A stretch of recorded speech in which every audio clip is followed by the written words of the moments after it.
What if your greatest gift was the very thing blinding you?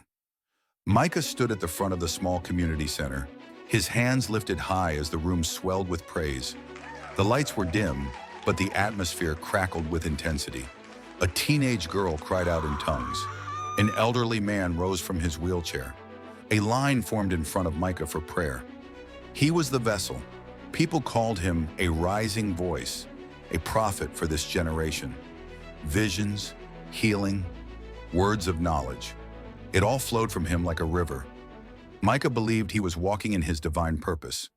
But at home, Elise, his wife, saw a different story. She watched him slam the door after another service. His face was tight with irritation. Someone had dared to correct his sermon outline. His dinner sat cold, but not as cold as the silence he gave her when she asked how he was feeling. "You were on fire today," Elise said, half smiling. Micah sat heavily on the couch. "That's how the Spirit works," he shrugged. "You let him flow, and power follows." She nodded slowly, then looked at him carefully. "But who are you when the crowd is gone?" Micah raised an eyebrow. "What kind of question is that?" She sighed, then stood. "The gifts, they're like lightning, powerful, seen, loud.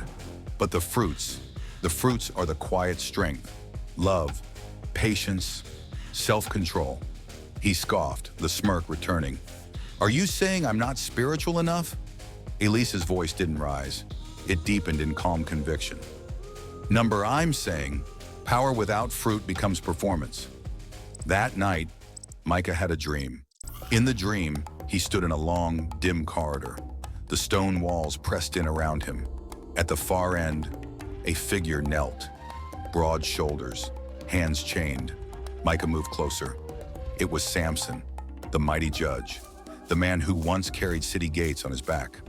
Now blind, grinding grain like a prisoner, his strength gone, his purpose dimmed.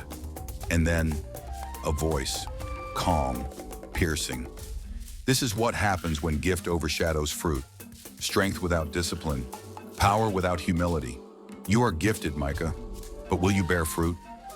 Micah woke up in a cold sweat. In the weeks that followed, he began noticing things.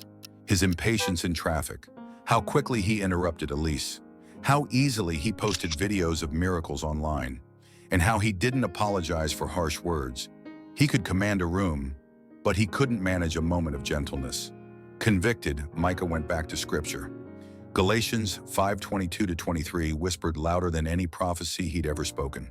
Love, joy, peace, patience, kindness, goodness, faithfulness, gentleness, self-control.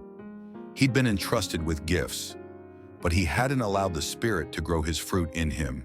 So Micah stepped back. Not from faith, but from performing. Instead of speaking, he listened. Instead of posting, he prayed. Instead of preaching, he repented. Months passed, and when Micah finally returned to the pulpit, he was different. His voice, quieter, but his truth, deeper. People still came for healing, but they left with more than answers. They felt seen. They saw peace. They witnessed humility.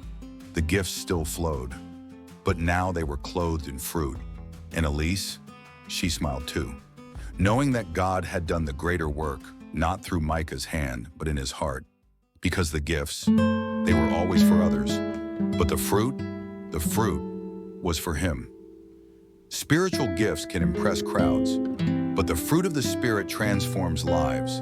And if you want more stories that speak to the heart, like, share, subscribe, and comment below.